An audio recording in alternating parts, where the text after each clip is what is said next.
সাহেবকে। উনি পিএইচডি গবেষক জনাব আসিফ আদনান। অনুরোধ থাকবে সংক্ষিপ্ত বক্তব্যের জন্য। বিসমিল্লাহির রহমানির রহিম।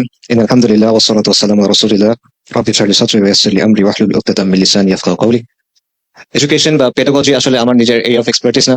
আমার পড়াশোনা ইসলামিক ওয়ার্ল্ড ভিউ এবং পাশ্চাত্যের যে দর্শন, আধুনিক পাশ্চাত্যের দর্শন, এগুলোর কম্পারেটিভ অ্যাপ্রোচ নিয়ে।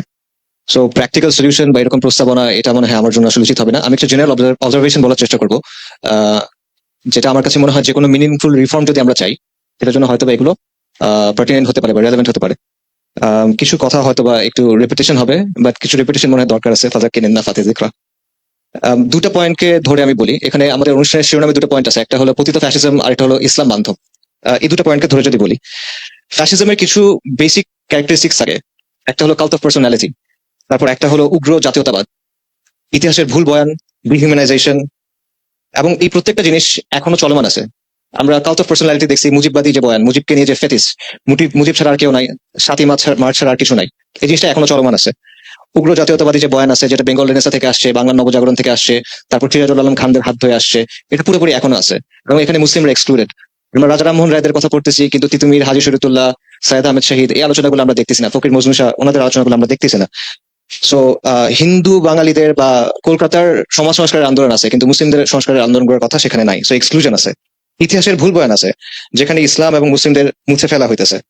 পাশাপাশি ডিহিউম্যানাইজেশন আছে, সেটা হলো যে মুসলিমদের প্র্যাকটিসকে, মুসলিমদের ইতিহাসকে, মুসলিমদের বিশ্বাসকে ইসলামোফোবিক লেন্সে দেখার যে ব্যাপারটা, সেটা আছে। এবং এই প্রত্যেকটা জিনিস এখনো বিদ্যমান, এবং এটা সবচেয়ে ভালো এক্সাম্পল হলো যে রাষ্ট্রের সাথে শেখ মুজিবকে মিলাই ফেলা যে ব্যাপারটা আছে, সেটা এখনো আছে। আপনারা দেখেন সচিবালয়ে, মন্ত্রণালয়ে এখনো মুজিবের ছবি আছে, সেটা সরানো যাচ্ছে না। সো এই ব্যাপারগুলো আছে। সো এটা আমার কাছে মনে হয় যে কোনো ধরনের সংস্কারের জন্য এই ব্যাপারটাকে বোঝা দরকার আছে।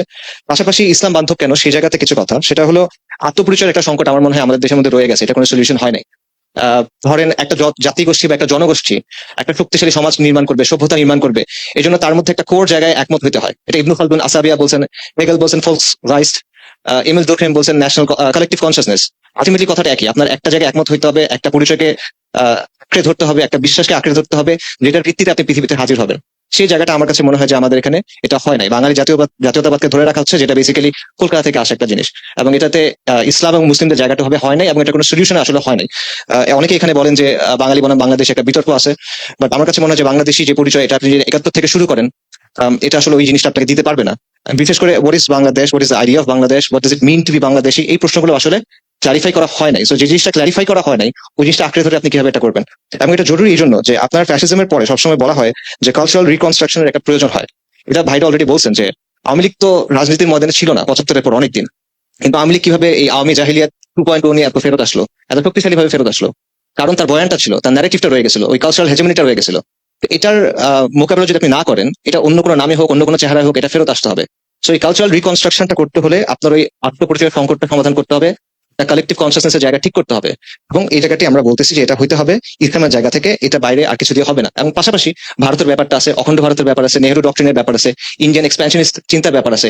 এগুলোর মোকাবেলা আপনি কি দিয়ে করবেন? আপনি ওয়েস্টার্ন লিবারাল সেকুলারিজম দিয়ে এটা কিভাবে মোকাবেলা করবেন এই জায়গায়, যেখানে আমেরিকার ইন্ডিয়া অ্যালাই জিওপলিটিক্যালি?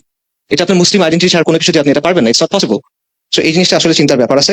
পাশাপাশি পাশ্চাত্যের অন্তর্নুকরণের কথা ভাইরা বলছেন, আমাদের এখানে বেসিক্যালি এলজিবিটি woke আইডিওলজি, যেগুলো অলরেডি ওয়েস্টে চ্যালেঞ্জ, সেগুলো একদম কপি পেস্ট করে দিয়ে দেওয়া হচ্ছে এনজিওদের প্রেসক্রিপশনে।